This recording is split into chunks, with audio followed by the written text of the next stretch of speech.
What's up guys, Luke here, and I'm back with something a little special. It's another laptop video, but as you may be able to tell just by looking at it, it's a fairly old laptop. This is a Toshiba Satellite 200 CDT. It is a Intel Pentium 1 100MHz laptop.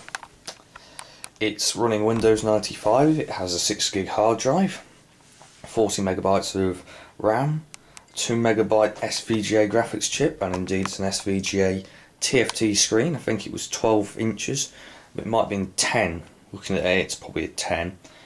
We have typical Toshiba setup of the old times, so their unique mouse button style and the track point, no trackpad. The battery, as this indicates, does actually charge, but it only lasts for about 5 minutes on a full charge at the moment. So old, it's nickel metal hydride, not a lithium ion battery. And it was new. It came with a 810MB hard drive. As you can see, it has a built-in power supply. There's a PS2 port, docking connector, parallel port, serial port. I've replaced the standard CD drive with a DVD drive for the moment. That may not stay in there. I have the volume wheel and one sound jack, the speaker, which as you will see is actually quite impressive. Power button, another headphone jack and microphone jack, a couple of cardboard slots, no, it was VGA on the back, so that's a serial port, and then that's some proprietary connector of some kind. We've got a Kensington lock, and that's obviously where the fan would be. So, does it work? Well, why don't I show you, ladies and gentlemen? It does indeed.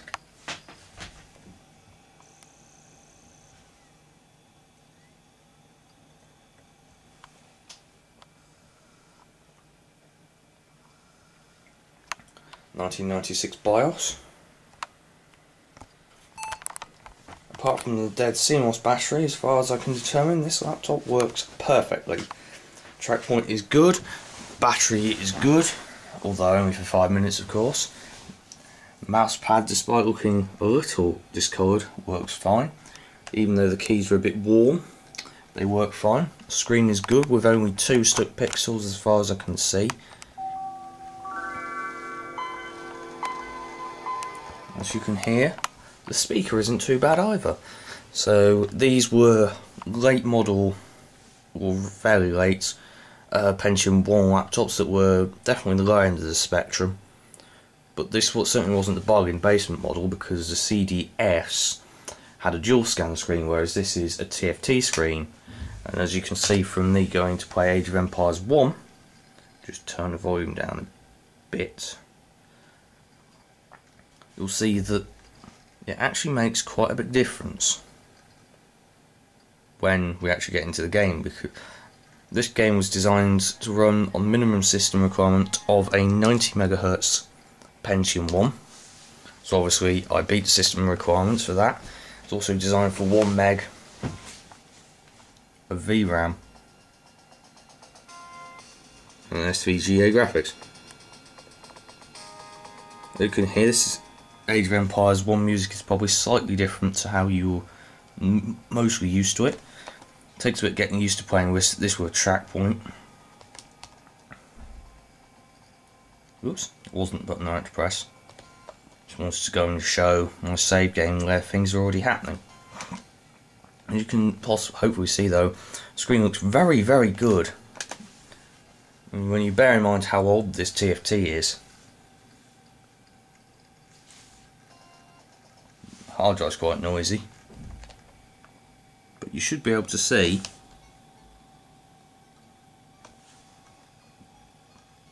that the movement is actually really, really smooth.